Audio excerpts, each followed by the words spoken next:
everyone, and welcome to my lesson for today. So my lesson is about time and using the analog clock. So this is the analog clock. It has 12, 1, 2, 3, 4, 5, 6, 7, 8, 9, 10, 11, 12. And the analog clock has the long stick and the short stick. So the long stick, I'm going to represent it to as the long hand, and then the short stick, I'm going to represent it to as a short hand. So the long hand represents minutes and the short hand represents hours. So after representing the long hand and the short hand, I will get to the next part, which is introducing the o'clock, which is on 12, quarter past, which is on 3, half past on 6, and quarter to on 9. So when the long hand is on 12 and the short hand may be on whichever number, it means it's 2 o'clock. When we move the short hand to another number, it's going to be that number o'clock. So in this case, it's 5 o'clock. And when you move it to 7, it becomes 7 o'clock. And then we move it to 10, it becomes 10 o'clock. But when we move the long hand from 12 to 3, it becomes quarter past. So the long hand on 3 and the short hand on 1 makes quarter past 1. And then when we move the short hand, it becomes quarter past 10. And then we move it to 7, it becomes quarter past 7.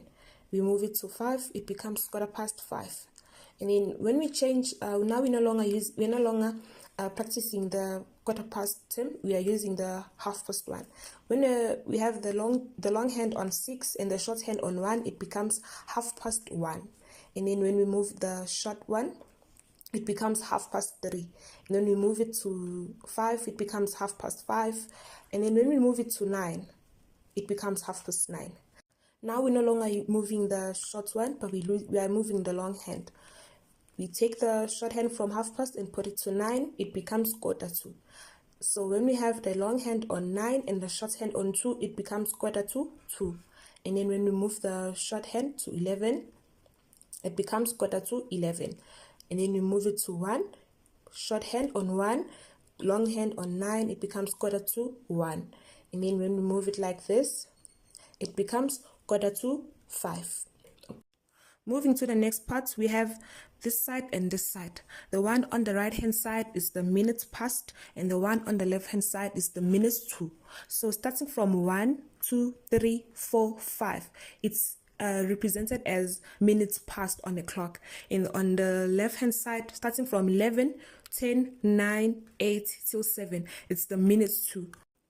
So when the long hand is on 2 and the short hand is on 3, it reads at 10 minutes past 3. And then you move the short hand to 4, it reads as 10 minutes past 4. And then you shift the short hand, it becomes 10 minutes past 7. And then when you do it like this, it becomes 10 minutes past 9. And when it's like this, it's 10 minutes past 11.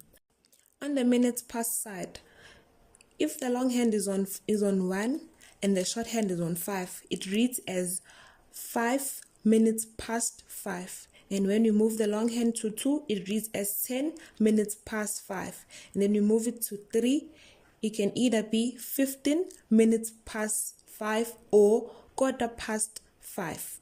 And then you move it to 4, it becomes 20 minutes past 5. And then you move it to 5, like this, it becomes 25 minutes past 5. So moving on from the minutes past side to the minutes to side, the long hand must move away from 1, 2, 3, 4, 5 and lands on 11 till 7. On my clock, I included numbers on the sides starting from o'clock, 5, 10, quarter past, 20, 25, half past, 25, 20, quarter to, 10, and 5. Because I don't want the learners to have confusion. Let's say a learner wants to know what the clock means when the long one is on 2, but they're not sure. So if there is 10 next to 2, they're going to be aware that it's 10 minutes past 2. So when the long one is this side, they will know that it's 10 on the side. So if it's on this one, they will know that it's quarter to. If it's on this one, they will know that it's 25 minutes to. So the clocks move in a circular manner. It starts from 12 going to 1, 2, 3, 4, 5, 6, 7, 8, 9, 10, 11, 12. It doesn't go backwards like this. No, it doesn't go like this, but it goes like this. The short one moves less frequently than the long one. The long one is the one that moves so many times.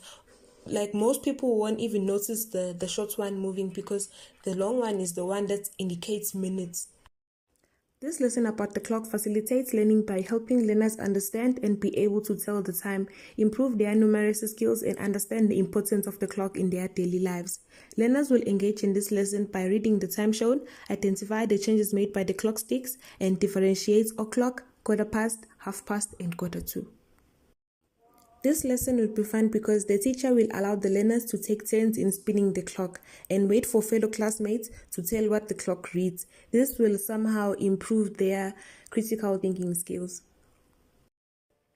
In my second presentation, I did the months of the year, which is izinyanga zonyaka in isiZulu, and I have the 12 months, which is January, February, March, April, May, June, July, August, September, October, November, and December.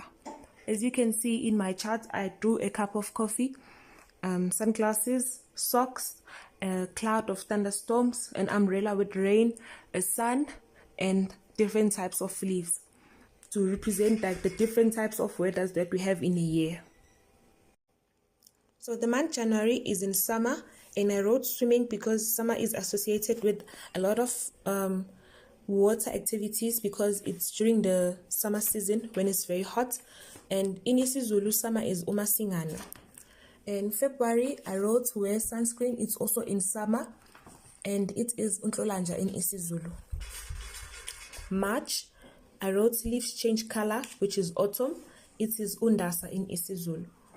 April is also in autumn, it gets dark fast, and it is umbasa in isiZulu.